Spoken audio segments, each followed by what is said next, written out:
El cáncer es una de las principales causas de mortalidad a nivel mundial. Afecta a millones de personas y se sabe que 1 de cada 3 personas desarrollarán cáncer a lo largo de su vida. Resulta fundamental trabajar en el descubrimiento de nuevas terapias contra el cáncer que permitan mitigar a esta fatal enfermedad.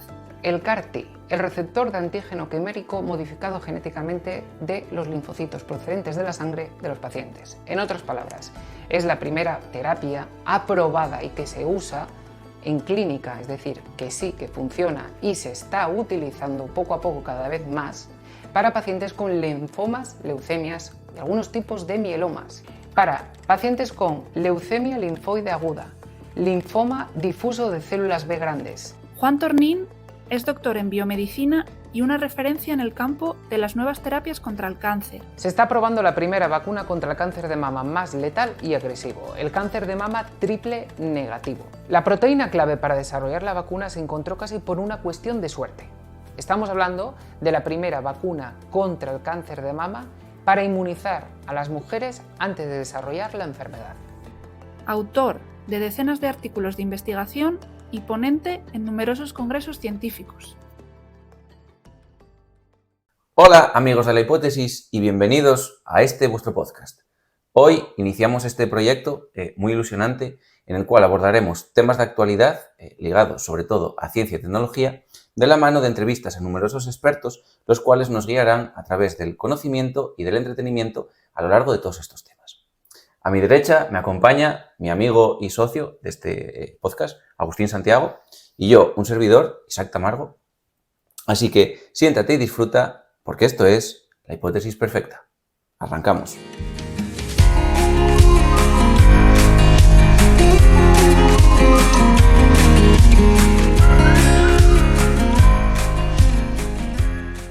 Hola, bienvenidos. Hoy tenemos con nosotros al doctor Juan Tornín, investigador en oncología molecular. Bienvenido, Juan. Muchas gracias por estar aquí. Bueno, cuéntanos, Juan, ¿qué es la oncología molecular? Bueno, la oncología molecular es una subrama dentro de la investigación en cáncer que se encargaría de establecer los parámetros y patrones genéticos dentro de cada uno de los diferentes tumores para clasificarlos. Sería, por ejemplo, determinar el nombre y los apellidos de cada uno de los tumores. Eso es más o menos la oncología molecular, en lo que yo trabajo ahora, que es en diagnóstico clínico. Pero la oncología molecular abarca muchas ramas, como la modificación genética, la propuesta de nuevas terapias, la genómica, la transcriptómica y muchísimas más palabras que acaban en ómica y que tampoco nos vamos a entretener mucho en ella.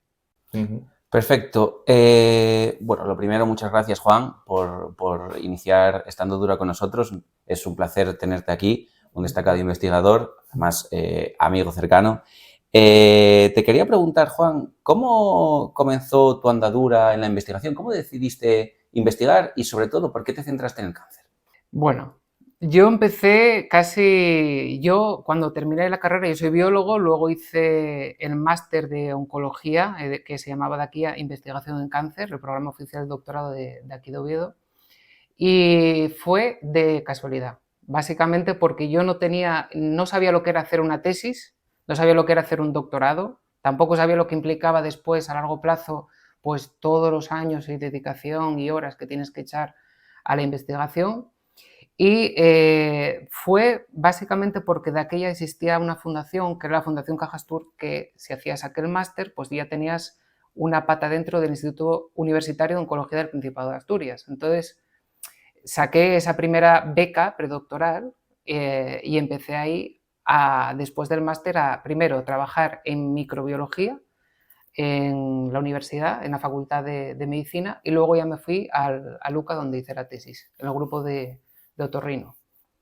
Y empecé, pues eso, porque acabas biología, es una carrera que podría quedar mucho mejor que dijese, era mi vocación desde siempre trabajar en investigación, pero no, yo fue porque no encontré la manera de encajar una carrera tan jodida como es biología con un futuro o una aplicabilidad profesional, ¿no? A largo plazo. Entonces seguí por investigación hasta el día de hoy y ya llevo pues 13, 14 años trabajando.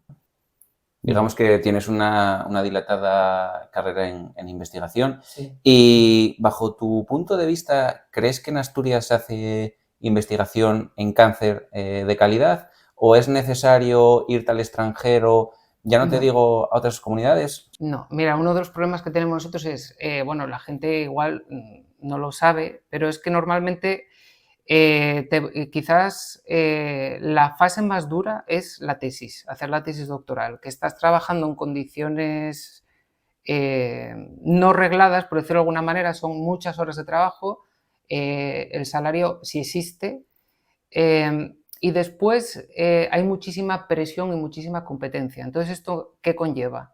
Que se trabaja muy bien, se trabaja mucho en Asturias, igual que en España, pero si no te vas al extranjero nunca te van a valorar, que fue uno de los problemas que tuve yo. Yo cuando hice la tesis, acabé la tesis en el 17, en sarcomas, me especialicé en modelos de sarcomas de partes blandas y en osteosarcomas infantiles, y la única opción que tenía era salir de Asturias. Es que no te permiten salir fuera porque está muchísimo más valorado lo de fuera. Dicho esto, no es que exista mejor investigación fuera, es que afuera se valora más la investigación que en Asturias y que en España. Pero sí es verdad que de la parte norte, yo creo que Asturias tiene grupos muy potentes de investigación en todos los ámbitos, no solamente en oncología.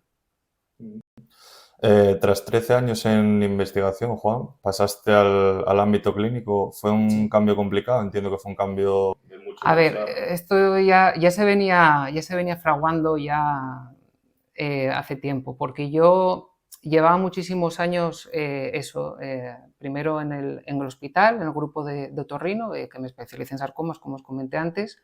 Luego estuve en Barcelona, en la Universidad Politécnica de Cataluña, 4 años, en biomateriales aplicados a la investigación en cáncer también. Y luego ya cuando volví ya estaba muy cansado. O sea, yo ya no... Fue además en el año de la pandemia y yo quería salir de la investigación porque no podía. Pero yo no podía ya ni físicamente ni tampoco me permitían avanzar, que ese es un problema muy grande. Yo por muchos proyectos que hubiese sacado, tengo artículos bastante buenos, tanto de la fase de la etapa de la tesis como del postdoc, no se te permite avanzar.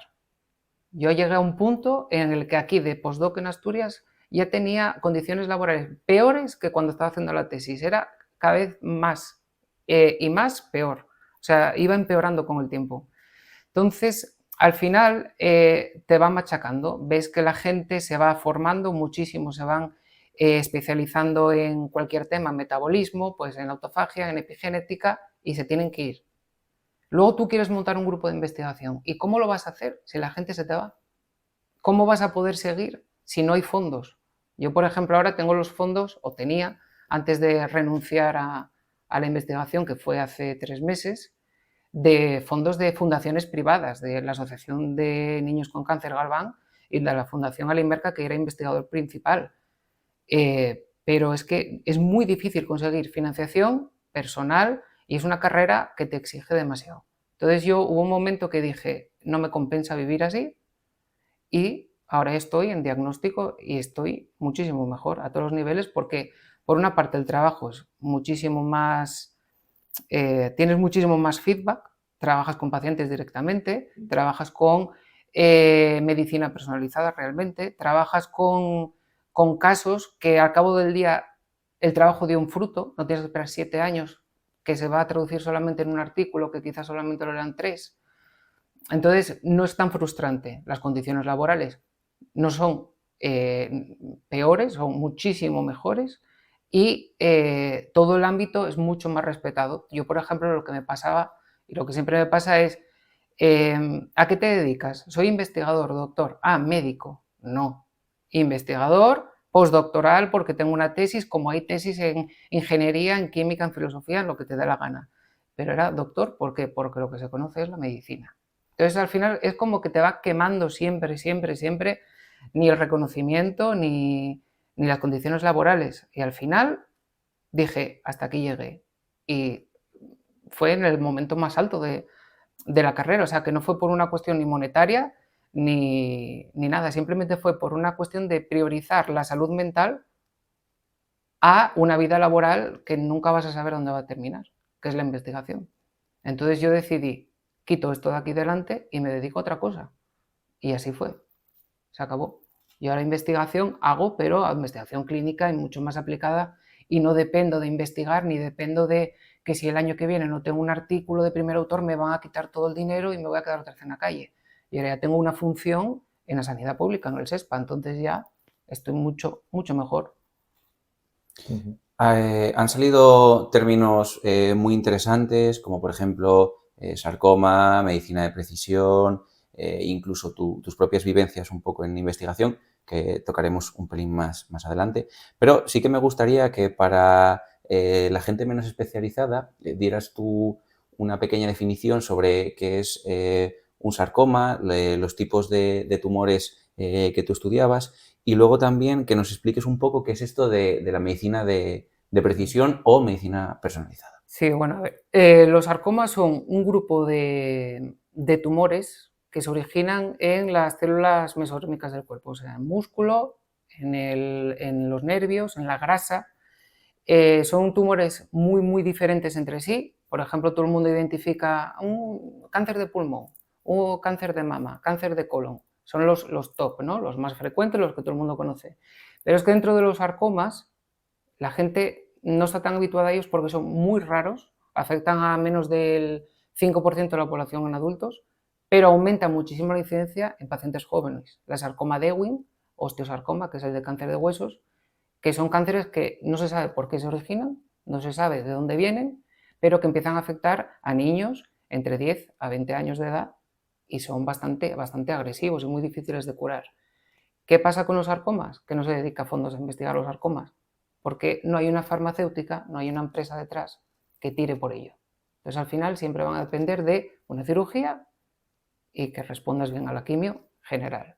Entonces, el contraste perfecto es lo que ahora se llama medicina personalizada o biología personalizada o medicina de precisión, que es, ya no vamos a tratar al paciente porque tenga un cáncer de mama o un cáncer de pulmón, todo igual, no, vamos a sacar una biopsia del cáncer de pulmón, vamos a analizar qué ADN tiene ese cáncer, qué mutaciones, qué alteraciones del patrón genético tiene ese cáncer y vamos a diseñar un fármaco específico para ese paciente, por eso es personalizada.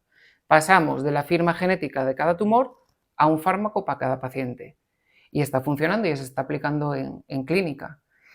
Entonces pasaríamos de considerar que todos los cánceres se curan igual y que va a depender mucho del estado de salud del paciente, de la edad, de cómo se encuentre, a la opción novedosa que lleva funcionando 5 o 10 años, no mucho más, que es vamos a diseñar fármacos para cada persona. Y eso, aunque suene a ciencia ficción, está funcionando. Además, en el LUCA, aquí en Oviedo, donde trabajo yo, efectivamente se está haciendo. Si es verdad, ¿a quién se está haciendo? Pues para gente o para tumores muy conocidos. Cánceres de pulmón ya existe medicina personalizada, cánceres de mama tiene medicina personalizada y cánceres de colon también tiene medicina personalizada. Y se está aplicando en clínica. Lo que pasa es que no se conoce y si es verdad que como lleva muy poco tiempo, los fármacos que hay van a ser efectivos en un porcentaje pequeño dentro de todos los tipos de cáncer que hay. Entonces, claro, la investigación ahí es crucial, hay que seguir investigando en esa línea, pero una investigación aplicada a clínica, no una investigación que nos sirva para conseguir una plaza que dar de profesor titular y ya está. O sea, una investigación real. Es un poco irónico que nos comentas que falta mucha información y conocimiento sobre los sarcomas, pero que en cambio no hay mucho apoyo por parte de la administración pública. Yo, yo por ejemplo, en mi caso, los sarcomas que yo me fui especializando después ya de la tesis en Barcelona, y cuando volví después la segunda etapa de postdoc, que parece que los postdoc no los acabamos nunca, la segunda etapa de postdoc aquí en la FIMBA, era sobre cáncer infantil. Y gracias a que era cáncer infantil y que está la Asociación Galván, pude tener financiación para 2 proyectos. Uno, que es un proyecto dedicado a encontrar un método de cribado poblacional, es decir, muchos cánceres se curan, pero curan si se detectan a tiempo, detección precoz. Pero muchísimos pacientes curan porque un día tienen un accidente de tráfico, hay una radiografía y ven que tienen algo. Entonces, vamos a investigar. Pues sí, tienes en estadio 1, operable, curas. ¿Qué pasa con los sarcomas? Que hasta que no están en estadio 2, 3 o 4, que son ya como metastásicos invasivos y ya son más difíciles de cortar, no hay un sistema que nos permita hacer radiografías a todo el mundo, una mamografía a todo el mundo. Entonces, lo que estábamos investigando era, a partir de biopsia líquida, pues un método de detección temprana en saliva de críos, de niños, a ver si tenían osteosarcoma rápido, un método de detección temprana. Y luego lo otro es medicina personalizada para osteosarcoma, utilizando modelos tridimensionales en el laboratorio que se parecen más a un tumor real, en lugar de utilizar ratones o de utilizar modelos celulares de toda la vida. ¿Y eso que nos va a permitir? Pues ir avanzando hacia esa línea, hacia esa aplicabilidad clínica. Pero ya te digo, dinero de la investigación general, los grandes grupos que reciben toda la pasta, siempre va a ser pulmón, colon, mama, todos estos cánceres que son más frecuentes. ¿Por qué? Porque hay interés, porque hay una farmacéutica detrás. Si no hay una farmacéutica detrás que no te avale un ensayo clínico, tampoco te van a apoyar un fármaco, tampoco te van a dar dinero para que investigues en ese fármaco. Entonces, si ven que es jodido decirlo así, pero si ven que no van a tener ellos, son empresas, si no van a tener un rendimiento dentro de 20 años, tampoco hay ayudas, pero no se pueden comparar nunca a ayudas tan grandes como el resto de tumores. La pregunta casi es obligada. ¿Tú crees que en algún momento vamos a poder combatir y erradicar definitivamente el cáncer, o es una enfermedad que nos acompañará durante toda la vida? Es que yo lo de erradicar el cáncer yo no lo creo, porque el cáncer no es una enfermedad, son muchísimas enfermedades diferentes que se llaman cáncer. Yo siempre pongo el ejemplo de decir, ¿es lo mismo el COVID que la gripe, que el catarro? No, son virus que producen resfriado, pero no tiene nada que ver un tumor de una pierna con un tumor mutante en Carras o un mutante en EGFR, o sea, no, son enfermedades diferentes, lo único que comparten es que tienen pues un patrón de origen general, que son aberraciones genómicas, aberraciones genéticas. Y decir que se pueda erradicar, yo creo que no.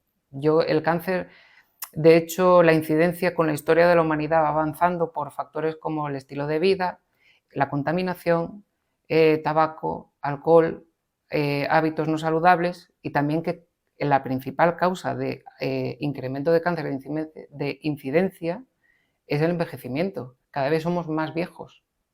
Cada vez el ADN de una persona sana está expuesta a más problemas ambientales. Entonces, tienes más papeletas para que te dé un cáncer de mayor, porque es que cada vez duras más en el tiempo. Como la gente que se quema al sol.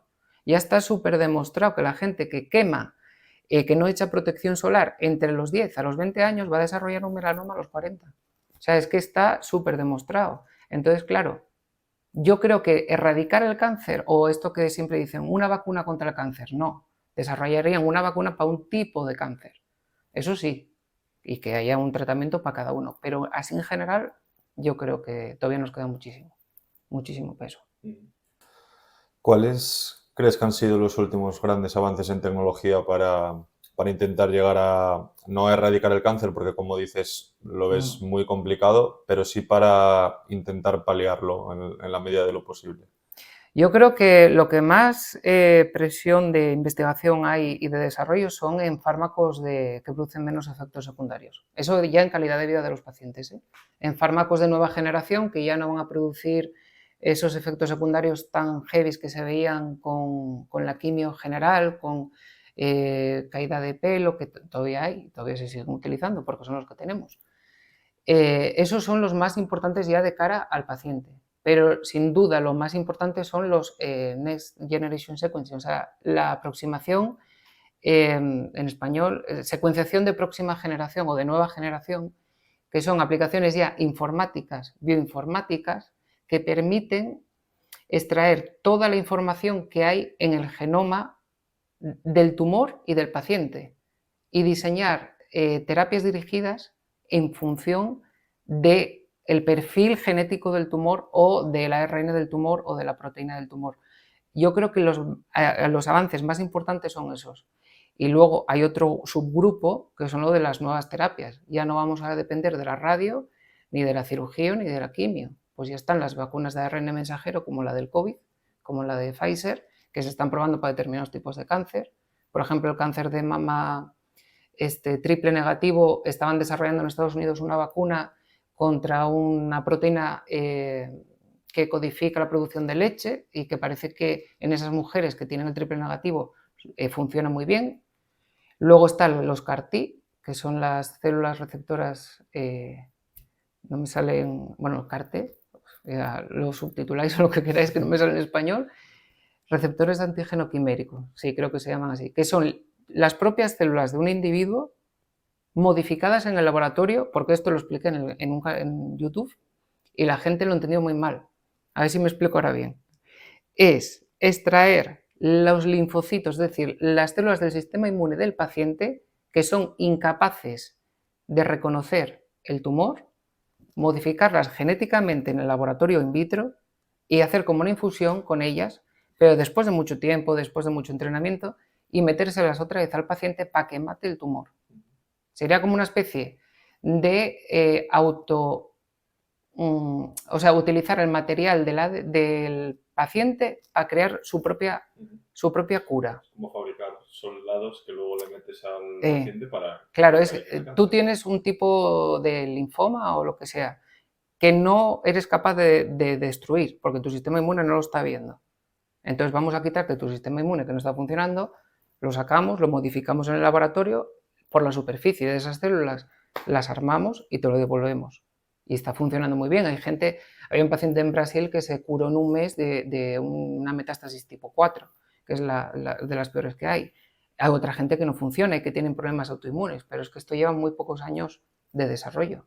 De hecho, aquí en Asturias ya tenemos una unidad de CAR-T también, cada vez se está implementando más en España. Y hay más de 17 hospitales en España que se van a empezar a hacer CAR-T en linfomas. No sé si en leucemias también, creo que no, pero en linfomas sí. Y yo creo que así, en general, esos avances, sobre todo lo de la genómica, la medicina personalizada, los CAR-T, inmunoterapia, que ya se está utilizando de rutina en clínica y que hace 10 años parecía ciencia ficción. No sé, hormonoterapia también se está utilizando mucho. Es que hay muchas cosas, lo que pasa que no se saben, porque, a ver, son tecnicismos y al final siempre pasa siempre nos pasa a todos lo mismo. Nadie se interesa en nada hasta que lo tiene cerca. Entonces, claro, hay muchísimas cosas que existen que la gente desconoce. La verdad que es muy interesante lo que comentas acerca de las terapias CAR-T y cómo la inmunoterapia, digamos que ha venido para quedarse y cómo hoy en día somos capaces de entrenar, digamos, nuestras propias células para combatir a una enfermedad tan devastadora como el cáncer, ¿no? A mí me gustaría preguntarte un poco, bajo tu punto de vista, ¿qué nos queda por conocer, qué nos queda por descubrir del cáncer? Pregunto esto porque soy consciente que en los últimos años, desde, digamos, el desarrollo de las tecnologías de secuenciación de nueva generación, se han hecho descubrimientos moleculares muy importantes que han permitido desentrañar pues, todas las rutas digamos que hacen que un tipo de cáncer sea ese tipo y no sea otro, ¿no? Han permitido descubrir un poco pues cómo se comportan las células tumorales, cómo se desarrollan los cánceres y un poco generar esas nuevas terapias de medicina personalizada, ¿no? Pero, ¿qué nos queda por descubrir? Mogollón. Yo creo que muchísimo, muchísimo. Aunque ya estés muy, muy detallado, yo lo que os decía antes, es que no es que el cáncer sea una entidad y que estén todas las mutaciones, todas las terapias ahí en un objetivo. Es que son millones de objetivos, es que cada persona tiene un tipo de cáncer diferente. Aunque tú y yo tengamos el mismo cáncer, yo como tengo mi propio ADN y tú tienes otro, van a ser diferentes. Igual nos meten el mismo tratamiento y a ti te funciona y a mí no. Y no sabemos por qué. O hay gente de repente que cura y no se sabe por qué. Curan en última instancia y es lo que está investigando Manuel Steyer, por ejemplo, que se especializa en epigenética, esto, como él lo llama, los pacientes Lázaro, que son pacientes que están prácticamente ya desahuciados y en último término empiezan a mejorar. Y es porque no se sabe exactamente cuál es el mecanismo que activan una vía de defensa y se empiezan a recuperar y van hacia atrás, van revirtiendo la enfermedad y no sabemos por qué, no se sabe por qué. Y después toda la parte de tratamientos, toda la parte de donde más se está investigando es en cirugía, o sea, en robots, en crear robots que te puedan operar ya casi como una Play. O sea, que el cirujano no tenga que casi ni entrar, que sean específicos. Todos estos, las terapias de protones, todas las opciones que hay terapéuticas en el mercado, falta más desarrollo y más implementación. Es que aunque parezca mentira, aún estamos en 2024, ¿eh? Y no hace 30 años, mucho de lo que ahora todos los que estamos aquí damos por hecho de que existe, no existía. No existía el CRISPR-Cas9, no se sabía de edición genética, no se sabía nada. Entonces, bueno, poco a poco. Cáncer, por tanto, es algo que siempre existió durante la historia de la humanidad, pero no se tenía constancia realmente de lo que pasaba, claro. Bueno, el cáncer más antiguo datado, bueno, es un pez del Devónico, eso ya hace no sé cuantísimos millones de años, pero ya había fósiles de dinosaurios con tumores. Ya se encontraron dinosaurios con tumores, que se supone, donde se encontraron fueron en dinosaurios herbívoros, entonces se supone que era que como comían muchísimos arbustos con taninos y con determinadas moléculas que si comes mucho de una misma cosa te puede dar cáncer, pues estos acaban, o sea, sería un tipo de tumor ambiental. ¿Qué pasa? En la naturaleza los animales desarrollan cáncer. Hay virus, los demonios de Tasmania tienen un tipo de tumor bucal que se transmiten unos a otros y cuando ya, como se muerden, porque ellos se sociabilizan mordiéndose y tal, son un virus que se transmite, les produce cáncer y llegan a dejar de poder comer, entonces acaban muriendo. Y pueden llegar a la extinción, una extinción natural, que ahora están intentando revertir, que bueno, eso es otro tema. Pero el cáncer siempre está ahí. Están todos los animales prácticamente, en las plantas también hay cáncer en muchísimos organismos. Lo que pasa es que los animales en estado salvaje no viven tantos años, entonces no se les detecta. O ya cuando ya es muy mayor, muere, se lo come un león o lo que sea, no se sabe. Y en los humanos tenemos varios factores que hace que cada vez seamos más conscientes, porque siempre dicen, es que está lleno de cáncer, es que cada vez hay más. Cada vez hay más, pero es que cada vez se diagnostica mejor, cada vez se sabe dónde está el origen, cada vez vivimos más y sobre todo cada vez vivimos en un ambiente más artificial. Estrés, falta de sueño, alimentación mal, todo conservantes, hormona, aparte del ambiente, fumar, todo eso no existe en la naturaleza. Pues claro, no es lo mismo vivir 10 años o 20 en estado salvaje que vivir 100 pues en un estado artificial. Entonces, lo que os decía antes, el cáncer siempre existió. Hay momias, hay hombres de Neandertal que también tienen cáncer, que se descubrió con algún tipo de tumor craneal, en el antiguo Imperio Romano también, y desde toda la fecha siempre hubo tipos de cáncer, pero no se sabía lo que era. Murió de... no se sabe. O tenía aquí un bulto gigante, no se sabía lo que era. No había biopsias, no había oncología. Es realmente interesante estos datos que nos estás comentando. ¿Tú crees que sería interesante, por ejemplo, estudiar en mayor medida, por ejemplo, los animales que nos rodean, distintos tipos de ballenas, tortugas, animales muy longevos, para intentar conocer mejor cómo se comportan estas enfermedades y hacer la traslación al humano? Sí, claro, porque además no todos tenemos la misma capacidad de defensa. A ver, el cáncer es de origen, vamos a decir que sea de origen genético. ¿Esto quiere decir que se herede? No. Quiere decir que es pues, una célula de tu cuerpo que por una determinada cuestión X reparó mal tu ADN y empieza a mutar, a crecer descontroladamente, a comportarse de forma egoísta y te acaba matando, ¿no?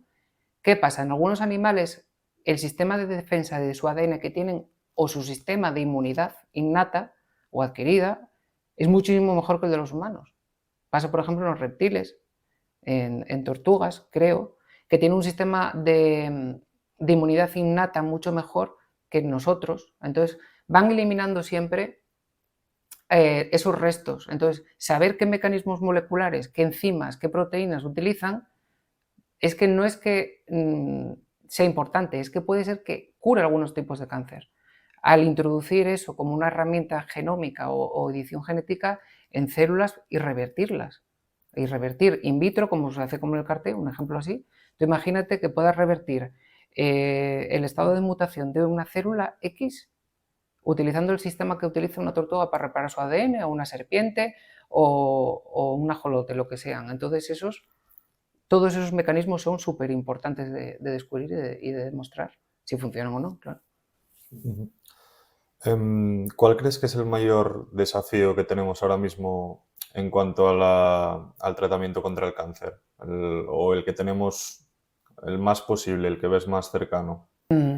Yo ahora desde que es que claro, yo voy cambiando la mentalidad porque antes yo estaba en fase como preclínica, ¿no? Yo trabajaba con modelos animales, células y pacientes, pero no directamente. Ahora que estás en el mundo hospitalario y ves lo que hay, yo creo que aparte de la concienciación de la gente, o sea, no solamente decir el mayor desafío que tenemos ante el cáncer ahora mismo es que depende de que la gente se dé cuenta de los factores de riesgo que hay, de los factores ambientales que hay que producen cáncer y tenerlo en cuenta. Y después también yo creo que la administración podría tener un poquitín más de cuidado con los pacientes oncológicos en general. No solamente que sí que funciona muy bien, hacer el diagnóstico, el tratamiento, el seguimiento, pero luego tienen una vida. Es que luego los pacientes oncológicos, por ejemplo, los críos, tienen una vida después y yo creo que el mayor reto es hacer el seguimiento de esos críos. Tienen un cáncer a los 9 años, a los 10, curan. Y esas secuelas que les va a dejar con el tiempo, ¿quién los está ayudando? Hay fisios, hay nutrición, hay temas así. A nivel de investigación, la cosa está avanzando mucho y muy rápido. Pero sí es verdad que a nivel social yo noto que no existe una concienciación. Que podría ser evitables en muchos casos, ¿no? Con unos buenos hábitos de salud. Evitables no lo sé, pero igual más llevaderos sí, porque claro, evitable es que hay gente que, por ejemplo, fuma toda la vida y no tiene cáncer de pulmón, hay gente que no fuma y lo desarrolla. Evitable, sí es verdad que cuanto peor hagas las cosas, más probabilidades tienes de que desarrolles algo, lo que cae de cajón. Pero yo me refiero más a eso, a la parte de lo importante que son las asociaciones de pacientes, o sea, la gente, que la Asociación Española contra el Cáncer, la asociación de lo que sea, esa gente que, por desgracia, tuvo un familiar, se dedica toda su vida a hacer una asociación y luego recaudan dinero con carreras, con camisetas, con lo que sea, y lo donan a la investigación, lo hacen porque lo pasaron. Pero la gente de a pie, que nunca lo tiene a mano, es que es como... Piensan que nunca me va a tocar. Entonces, como no me va a tocar, no me quiero involucrar. Y eso yo creo que es el mayor desafío que hay a nivel social, más que tecnológico. De hecho, nosotros conocemos el caso de un amigo, de Darío, que sufrió cáncer cuando era adolescente y, de hecho, escribió, hace poco publicó su segundo libro, escribió 2 libros, fundó una asociación, Prueba con una sonrisa, y hace muchos eventos para colaborar en la lucha contra el cáncer. Y además de, por ejemplo, la Asociación Galván, que como antes comentaste también dona dinero recurrentemente para el desarrollo de proyectos. Y yo creo que las fundaciones juegan un papel fundamental a la hora de recaudar fondos para esta lucha tan complicada como es la lucha contra el cáncer, ¿no? Ahora me gustaría preguntarte un poco también, así a grandes rasgos o en rasgos generales, un poco tu percepción desde que iniciaste tu andadura en la investigación, primero como estudiante de máster, estudiante de predoctoral, luego postdoc y ahora tu nuevo rol como investigador clínico. ¿Crees que la investigación en la academia reúne lo mejor de los dos mundos? Me refiero, la investigación básica y la investigación clínica, ¿o todavía tenemos una barrera muy importante que es necesario disminuir? Yo creo que hay grupos de investigación enteros especializados en un tipo de cáncer que no saben cómo funciona.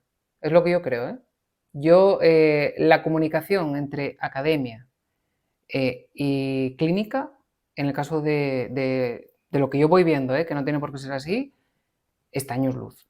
¿Debería de estar todo integrado? Sí. ¿Debería de fomentarse que los médicos, cirujanos, patólogos colaboren con biólogos, químicos, ingenieros y que todos de verdad sea un grupo de investigación? Sí. Yo no conozco ninguno. Yo los que conozco, así son. Nosotros trabajamos en un laboratorio, nos dejan de repente una muestra y esa muestra la utilizamos y hacemos lo que podemos. Pero los que están trabajando ahí no hablan con los que están trabajando aquí, no hablan con los que están una pared más allá. ¿Por qué? Porque la investigación no puntúa absolutamente nada a los médicos. Yo, por ejemplo, ahora me puntúa tanto un artículo de primer autor en Nature como un curso de 4 horas en desarrollo profesional. Entonces la gente no se implica porque no hay valoración de la investigación. Entonces, ¿qué pasa? Que los clínicos pasan de la investigación, son asistenciales. Tienen guardias, tienen cirugía o no tienen cirugía, bueno, lo que tengan de clínica, pacientes. ¿Van a ponerse a investigar? Algunos sí, pero otros no. Y los preclínicos no podemos acceder porque por ley tú no puedes trabajar con pacientes. Entonces hay un broche. O sea, siempre va a haber... Yo de verdad que conozco pocos grupos, pocos, estoy pensando, porque hay muchísimos, que yo creo que no me caben, o sea, que me sobran dedos de la mano de los grupos que estoy pensando en que de verdad hagan una colaboración clínica y academia. Porque por un lado, nosotros estábamos peleándonos siempre por publicar, por pedir proyectos, por pedir financiación, por pedir tal, que al final pierdes el eje de ¿estos resultados servirán para un paciente? ¿O estos resultados sirven porque...? Por eso yo también acabé muy quemado de la investigación, porque era, yo tengo que hacer todo el tiempo méritos, pero ¿qué aplicabilidad puede tener esto que estoy haciendo? Y te frustra, a mí me comía el alma. Estar 5 años de mi vida para publicar un artículo y ese artículo saber que, bueno, será importante en el futuro, sí o no. Y luego, por otra parte, estás viendo los avances que hacen otros con muchísimo menos esfuerzo y acaba... yo creo que no hay comunicación por eso, porque por un lado en la clínica la investigación es como no nos interesa, aunque dependen, porque yo por ejemplo ahora que trabajo en diagnóstico, si alguien no hubiese investigado que los pacientes con cáncer de colon ahora tienen un fármaco X para una mutación determinada, el paciente no se iba a salvar. Y eso es porque hubo investigadores antes. Claro, pero hay falta de comunicación. Yo creo que falta mucha comunicación entre uno y otro. Entiendo, por tanto, que parte del cambio que hiciste de la investigación a la clínica fue en parte por lo gratificante del nuevo trabajo, ¿no? De poder ver esos resultados de tu trabajo más aplicados en el día a día, ¿no? Sí, ya no por mí, por los resultados míos, sino por ver que el trabajo, sí, igual sí, o que sea útil. O sea, al final, yo la sensación que tenía constantemente, y la tuve muchísimo, bueno, desde que acabé la tesis, estuve más tiempo de postdoc que de tesis. La tesis fueron como 5 años, de postdoc estaría también 5 o 6. Era horas y horas de trabajo, vas a casa, sigues trabajando, es un trabajo continuo, horas y horas y horas. ¿Cuál era el objetivo? Que una figura de un artículo te quede bien, que un Western blot te salga bien, que una PCR esté bien hecha. ¿Qué finalidad tenía ese trabajo? Publicar. ¿Por qué? Porque si no publicas, pierdes. Entonces siempre estás compitiendo. Y en este sistema clínico, pues es por la mañana me llegan unas muestras de 10, 20, 30, 50 pacientes de lo que sea, Haces una lista de trabajo, haces el diagnóstico y informas. Entonces informas al cirujano, al patólogo o al que te pida qué tipo de cáncer tiene y qué fármaco puede ser ya, como lo traten o lo que quieran hacer. Entonces ya es en plan de, todo lo que aprendí en investigación lo estoy usando, porque las técnicas son las mismas. El trabajo es muy parecido. Pero es útil. O sea, tienes una finalidad, tienes un... Y además, no es investigación, pero siempre estás buscándote la vida mejorando algún protocolo o probando un tipo de técnica nueva. Entonces, me parece que a los investigadores se nos exige demasiado para el rendimiento que tenemos. O que teníamos, es que todavía no sé lo que soy. No sé si soy investigador o ya no lo soy. Porque, claro... Yo creo que un investigador nunca deja de ser investigador. Es que, al final, yo, por ejemplo, sí que me pasa muchas veces, estoy en el laboratorio y estoy haciendo tal y me sale, pues, adenocarcinoma de colon, Carras G12V, tal, miro la mutación. Y estoy pensando, ¿cuántos pacientes tuvieron esta mutación este año? ¿Con qué se trataron? ¿Qué supervivencia tuvieron? ¿Cómo se puede mejorar el tal? Y no te da tiempo, hay muchísimos pacientes, no te da tiempo.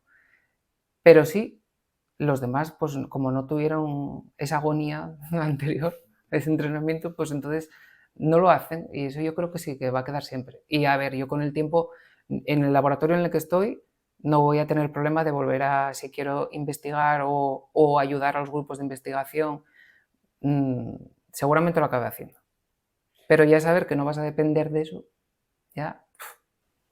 Digamos que al final la ciencia es un estilo de vida muy dependiente en algunos puntos y un científico no deja de serlo durante toda su vida. Puede que un científico abandone la ciencia, pero la ciencia nunca abandona a un científico, bajo mi punto de vista, ¿no? Sí, puede ser. Aquí habla otro científico que lo sabe por experiencia. Bueno, la verdad que hemos seguido tu trayectoria durante todos estos años y nos ha parecido muy interesante, por ejemplo, tus años de postdoc en Barcelona, ¿no? En los que creemos que has desarrollado una investigación vanguardista, muy puntera y sobre todo con un alto grado de innovación, ¿no? Entonces, me gustaría que nos contases, así un poco en lengua profana, ¿a qué te dedicaste esos años? Que nos hables un poco de la bioingeniería, un poco de qué es el plasma, para qué sirve.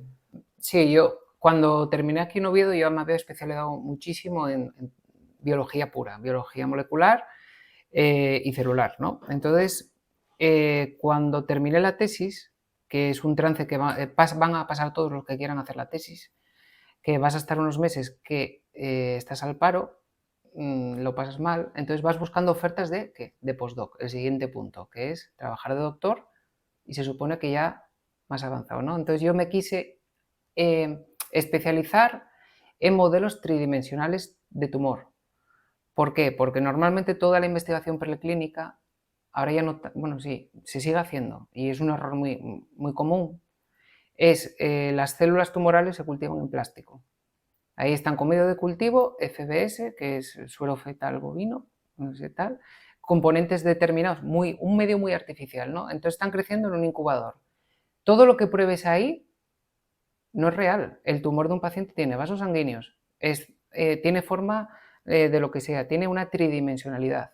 Entonces yo en Barcelona lo que hicimos fue, utilizando hidroxiapatita y colágeno, lo mezclamos, hicimos unas esponjas que tienen como si fuese la forma de una boquilla de un cigarro, así de esa textura, y esas esponjas lo que permitían era sembrar en el interior células de sarcomas y las células humanas ahí dentro, in vitro, piensan que están como en un ambiente más real, más el cuerpo humano, no plástico, piensan que están en un ambiente tridimensional, entonces se empiezan a comunicar entre ellas, se empiezan a activar señales de auxilio, de muerte, entonces vas diferenciando a las células a un ambiente más real.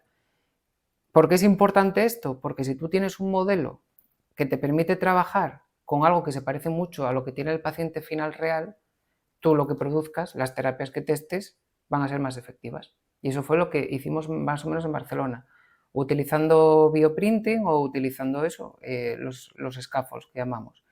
Y luego el objetivo era probar el plasma, que no es el plasma sanguíneo, es el Cold Atmospheric Plasma, que es el plasma atmosférico frío.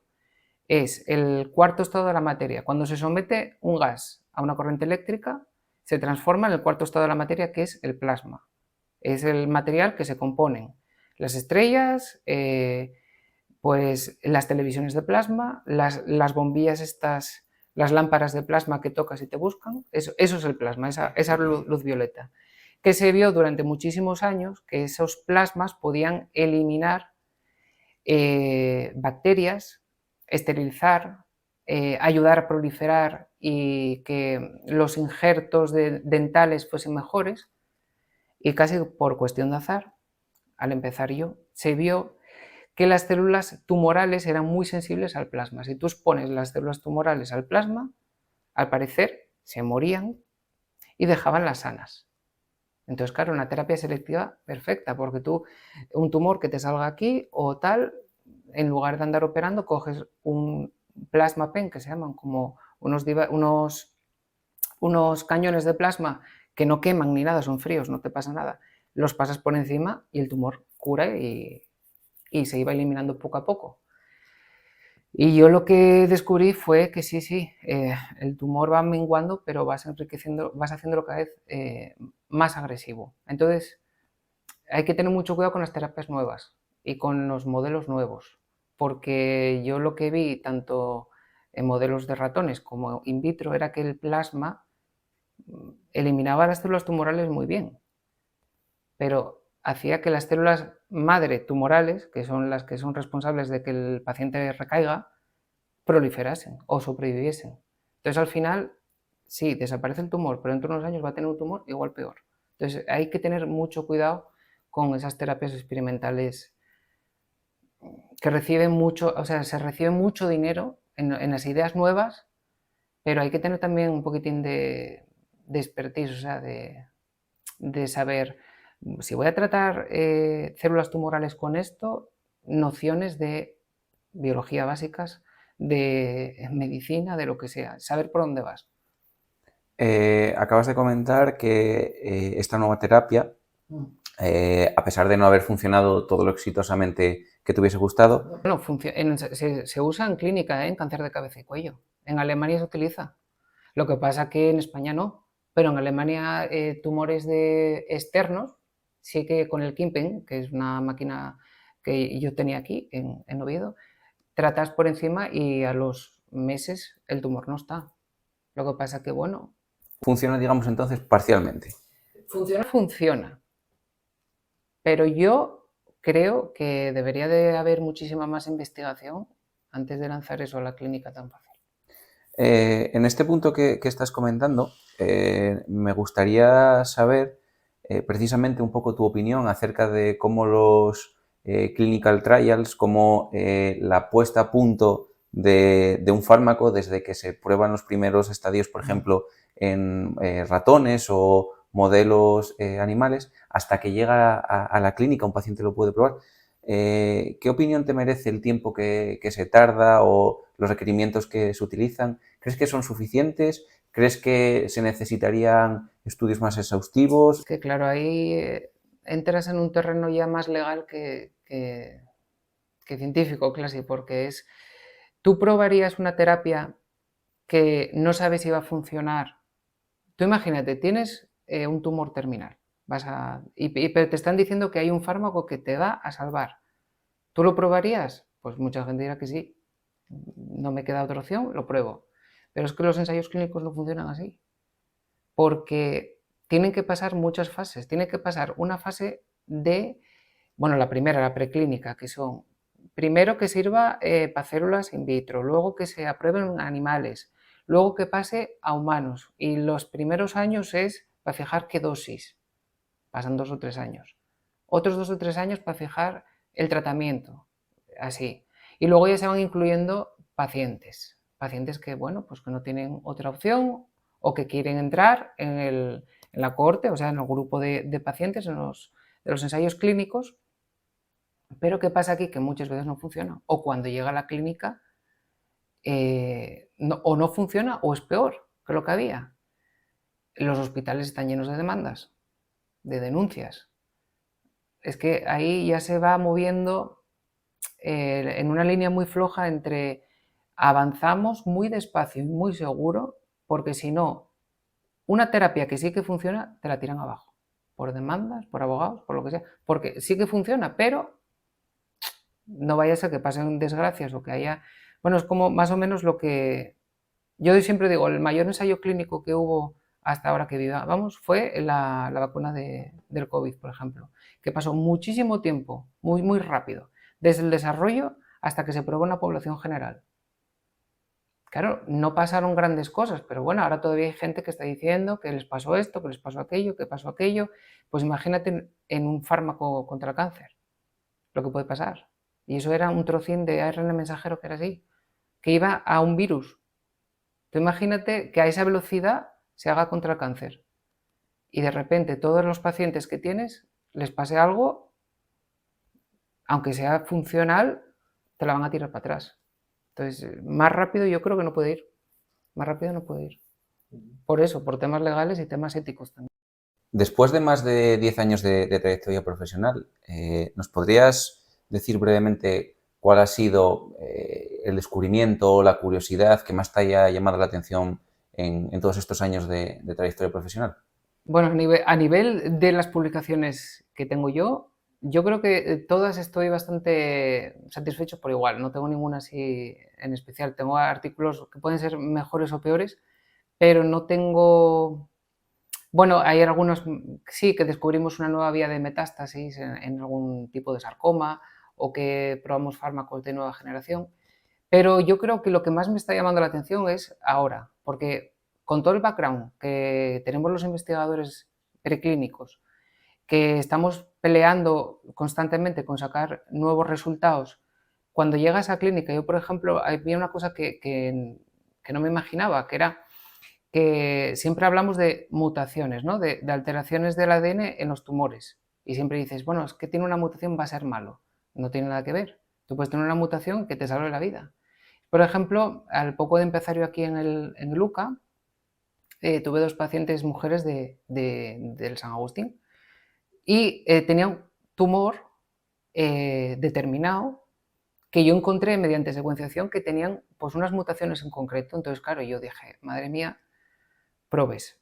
Y no, al tener esas mutaciones y se detectaron por primera vez en el laboratorio desde hacía muchísimo tiempo, esas pacientes van a sobrevivir. O sea, son cosas que te hacen ilusión porque tu propio trabajo va a determinar si yo por un casual esas mutaciones no las hubiese encontrado, a esas pacientes les hubiesen dado radioterapia, cirugía o lo que sea. Y estamos hablando de cáncer de endometrio.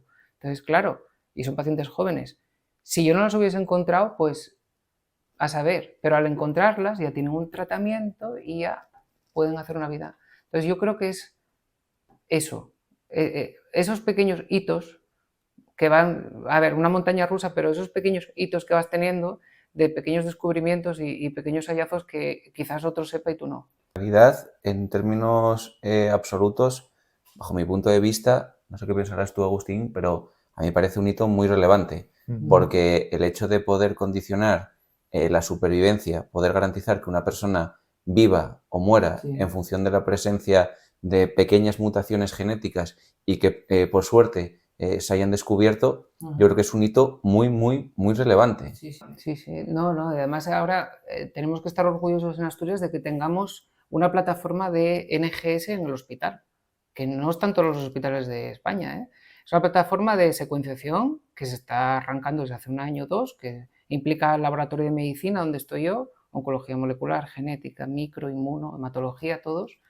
Y ahí lo que se hace es secuenciar completamente o parcialmente y buscar tratamientos para cada paciente. O sea, ahora ya no es que te digan como hace 5 o 10 años, oye, tengo un carcinoma de aquí, pues mira a ver si expresa esto para darle esto.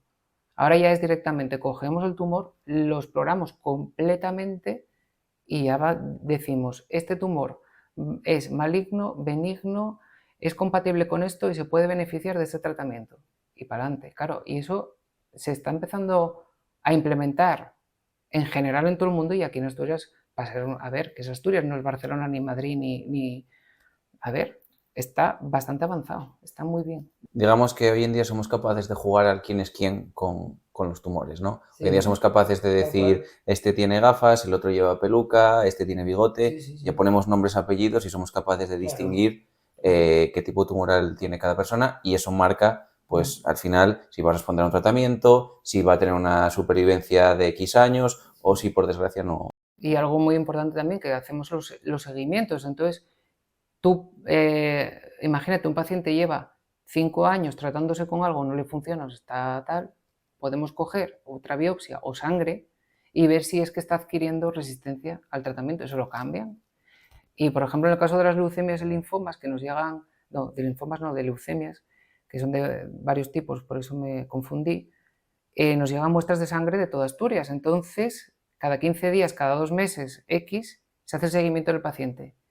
Y ves perfectamente cuando le dieron el fármaco, que pasó de tener 300 copias en sangre del transcrito del BCR-ABL, por ejemplo, del gen de fusión, a pasar a 0 después de haber dado el fármaco X. Pues claro, eso son, a diario vas descubriendo cosas que o antes no sabías o pensabas que no existían aquí o que te sonaba solamente a la literatura científica, pero es que se aplica.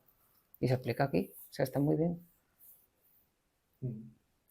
Además de tu trabajo en la oncología molecular, también eres divulgador con un canal de YouTube, que bueno, dejaremos luego por aquí. ¿Cómo encuentras el equilibrio entre la precisión científica y explicar conceptos del cáncer hacia el gran público? Mira, yo cuando empecé el canal de YouTube fue en la pandemia, que estaba al paro. O sea, pues, vine de Barcelona y no podíamos empezar a trabajar, entonces estuve el 20 más o menos al paro. Y yo quería contar cosas como esto que os estoy contando a vosotros, contarlo porque me preguntaban. Siempre, además, al final trabajar en cáncer a algunos gusta, a otros asusta. Porque siempre te digo, ¿cómo fue trabajar con eso? Bueno, pues a ver, tampoco alguien lo tendrá que hacer. Y yo quería contar de forma más básica lo que yo sabía. Y al principio me costaba mogollón, pero mogollón, porque yo puedo hablar rápido de mutaciones, de translocaciones, de alteraciones cromosómicas, pero el que no sepa lo que es el ADN, cuidado. Entonces, claro, yo ahora soy consciente, por ejemplo, de que estoy utilizando términos científicos, pero porque tengo a Isaac delante. Entonces sé que él me está entendiendo. Pero cuando intento hablar en YouTube, yo me di cuenta de que yo una frase que decía, que para mí, por ejemplo, del CAR-T, hablé del CAR-T y tuvo muchísimo tirón en México. No sé por qué, pero en México soy mucho más famoso que aquí. Resulta que aquí no me conoce nadie. Entonces, claro, fue como un boom y la gente se pensaba que era como una terapia alternativa hippie, que era te sacan la sangre y te la vuelven a meter y ya lo sabía no sé quién con lejía y no sé qué, y unos comentarios terribles de críticas y de tal, y tuve que volver a hacer otro vídeo replicando que no, que era ingeniería genética, que era una quimera, que era tal, y cuesta, ¿eh? Ahora ya no lo sé si lo hago o no, porque hace mucho que no subo nada a YouTube, porque claro, este año fue un año muy intenso, pero sí que cuesta. Críticas porque pensaban que estabas fomentando pseudociencias, ¿no? Claro, es que pensaban que era como... en YouTube hay mucha gente que utiliza lo de la terapia. Yo me curé del cáncer comiendo un cactus de no sé qué. Pues mira, come los cactus, o sea, no te va a hacer mal, no sé qué, vete tú a saber. Pero cuando vas a contar algo de verdad, como les suena tan raro, no te creen.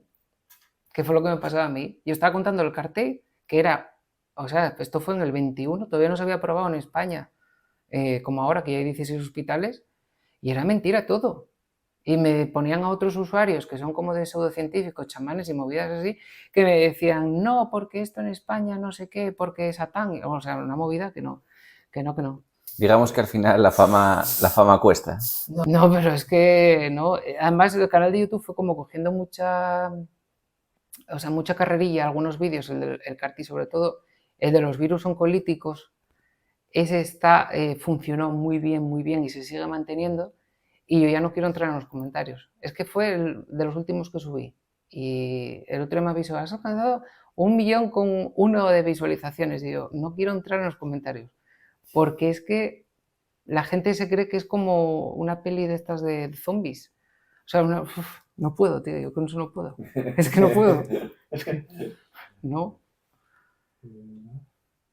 Además de tu faceta como investigador, primero más en la parte preclínica y ahora en la parte clínica, y tu faceta como youtuber, hemos descubierto recientemente que también eres escritor. Háblanos un poco de cómo surgió esta iniciativa. Precisamente el libro lo hice porque como no tenía tiempo de grabarme, yo tenía muchísimos guiones escritos, porque yo lo que hago es sacar artículos o cosas que sabemos de trabajar con ello, y preparar como si fuese un par de folios, un guión, que no es lo que leo, porque yo no leo, porque si no me pierdo, voy hablando, pero para memorizar más o menos y no decir ninguna mentira, que esté todo bien documentado. Y tenía muchísimos guiones y no me grababa nunca. Entonces dije, voy a guardar todo esto en algún sitio, y fue guardando, y yo tenía como un libro, entonces digo, lo pongo en venta en Amazon, y así por lo menos, si a alguien interesa algo de lo que yo cuento, que lo tengan escrito, que no lo pierda. Porque luego, ¿volveré a grabar vídeos? Pues no lo sé, es que va a depender. Yo ahora puede ser que sí, pero el año pasado entre pedir becas, proyectos, noticias de no sé qué, concesiones de Miguel Servet, Ramón y Cajal, porque me tocó pedir todo el mismo año, entonces fue como, no. Y lo de... ¿Cómo se titula el libro? ¿Qué es el cáncer?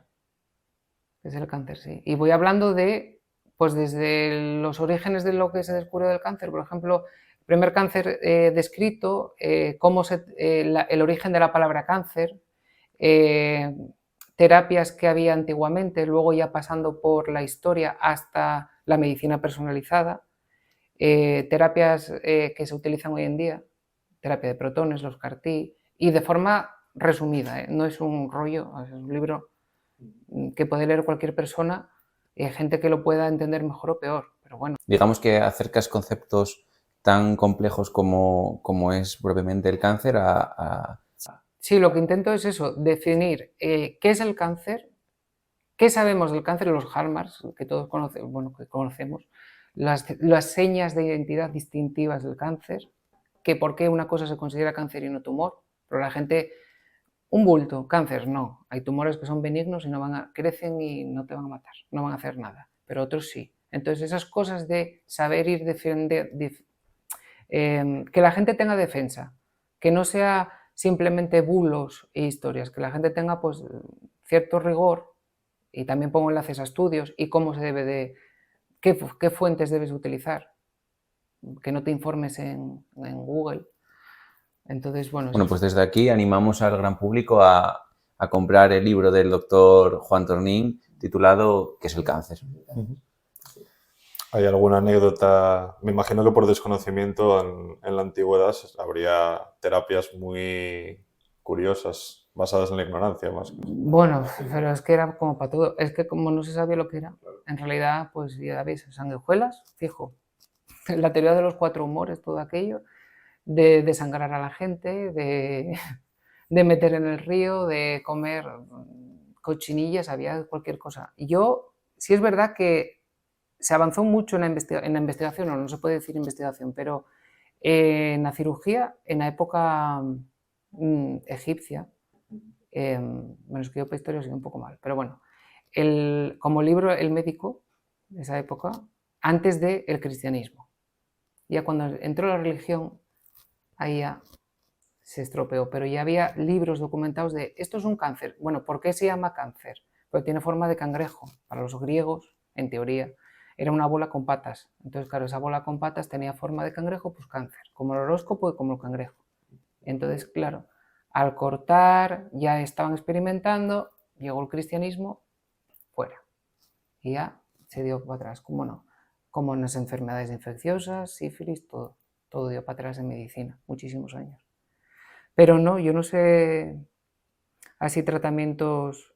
Sí que está documentado que, por ejemplo, los celtas aquí en la península sí que tenían remedios a base de tejo, y eso es una cosa que me llamó mucho la atención, porque el tejo se utilizaba como veneno, druidas y tal, pero como veneno siempre. O los celtas se suicidaban cuando llegaban los romanos, etcétera, con tejo.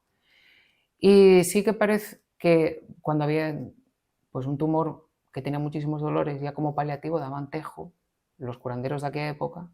Pero qué curioso que a finales de los años 1960, 1970, en Estados Unidos hicieron un programa de búsqueda de nuevos compuestos quimioterapéuticos en la naturaleza. Y uno de los que salió, por no decir el único, fue del tejo. Y fue el Taxol, que luego fue Paclitaxel, que es el que se utiliza, o se utilizaba, no sé si se utiliza hoy en día, el Paclitaxel en cáncer de mama, de pulmón y de todo. O sea, en la quimioterapia que se lleva utilizando por lo menos 80, 90, principios de los 2000, el Paclitaxel, que yo no sé si se utiliza hoy en día ya o no, no lo sé, era el Taxol que sale del tejo y que ya se utilizaba pues en la época de los romanos.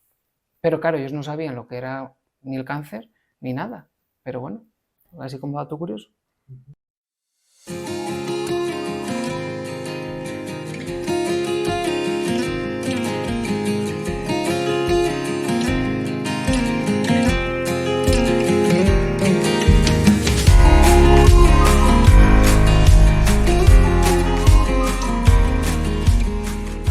Y bueno, como conclusión del capítulo de hoy vamos a hacer lo que nosotros llamamos la hipótesis perfecta, que es como un resumen de las impresiones que tuvimos en la charla con nuestro invitado. Yo creo que fue una charla muy, muy interesante para los conocidos y los no conocidos de la oncología molecular. Y creo que podemos sacar como conclusiones, ¿no, Juan? Que hace falta sobre todo mucho apoyo para esta guerra que es el cáncer, y más apoyo sobre todo de las administraciones, más apoyo a las asociaciones que luchan contra él y...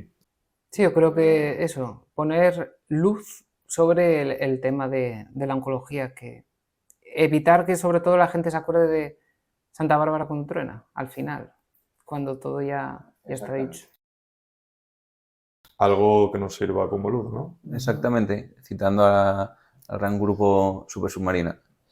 Y nada, Juan, ¿qué tal te lo has pasado? Un placer estar aquí y muy orgulloso de ser el primero que tenéis aquí, así que espero que tengáis muchísimos. Y si me permites, yo quiero nominar a alguien para que vuelva al siguiente. Sí, siéntete libre. Hay una doctora que se llama Aida Rodríguez, que trabaja en AFIMA, es la coordinadora de cultivos celulares. Hizo la estancia de postdoc, después de la tesis, en el laboratorio donde clonaron la oveja Dolly. Después trabajó mucho con animal, con embriones, etcétera, para mejora de razas bovinas de Asturias. Entonces ahora tiene un background muy grande, desde la industria agroalimentaria hasta la biomedicina aplicada. Entonces, bueno, por ahí yo creo que ella puede dar una charla muy, muy potente. Genial, pues nos lo apuntamos y no tengas dudas que contactaremos con Aida. Muchas gracias, Juan. Muchas gracias, Juan.